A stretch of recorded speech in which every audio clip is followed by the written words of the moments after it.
రాష్ట్రంలోనే మొట్టమొదటి కార్యక్రమం ఇది.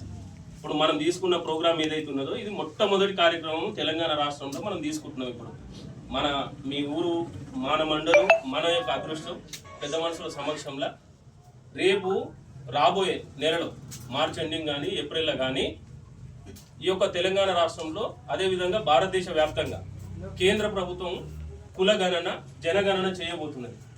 మరి ఇంతకుముందు ఏమైందంటే గతంలో మనం కేసీఆర్ ప్రభుత్వంలో కూడా ఈ కులగణన జనగణన జరిగింది.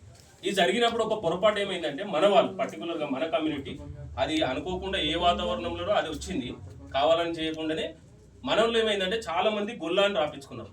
కులం కాలంలో గొల్లాన్ని రాపించుకున్నారు. అయితే దాంతో ఏమైందంటే కుర్మాన్ని రాపించుకోవాలి. ఈ కుర్మాన్ని రాపించుకుంటే ఏమైందంటే మనకు బీసీ-బి రిజర్వేషన్ సీరియల్ నంబర్ 11. అయితే మనం గొల్లా రాపించిన యాదవని రాపించిన రిజర్వేషన్ వచ్చి బీసీ-డి సీరియల్ నంబర్ 33. అంటే నువ్వు జనరల్ ఉన్నట్టు సమానం, అది దాదాపుగా జనరల్కి వెళ్ళిపోయినట్లు లెక్కను. ఎందుకంటే ఈ రోజులలో రిజర్వేషన్ల కోసం పెద్ద పెద్ద పోరాటాలు జరుగుతున్నాయి దేశంలో.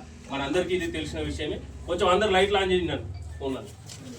మనకు అందరికి తెలిసిన విషయమే. రిజర్వేషన్ల సాధన కోసం దేశవ్యాప్త ఉద్యమాలు అన్ని కులాలు కూడా జరుగుతూ ఉన్నాయి. అన్ని కులాలు అందరు పెట్టుకోండి, లైట్లు పెట్టుకోండి, ఎందుకంటే కనిపిస్తలేదు కదా.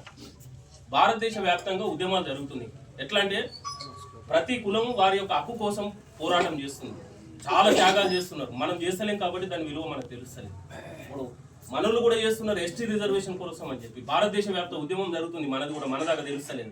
ఆ తెలియకపోవడానికి కూడా కారణం ఏంటంటే మన యొక్క కులాన్ని ఒక్కొక్క రాష్ట్రంలో ఒక్కొక్క తీరుగా పిలుస్తారు మనల్ని. ఇప్పుడు తెలంగాణలో కుర్మా అంటారు మన దగ్గర, ఇప్పుడు అదే కర్ణాటక పోతే కురుబా అంటారు, అదే నీకు మహారాష్ట్ర పోతే ధన్గర్ అంటారు, అదే ఉత్తరప్రదేశ్ పోతే గడారియా అంటారు.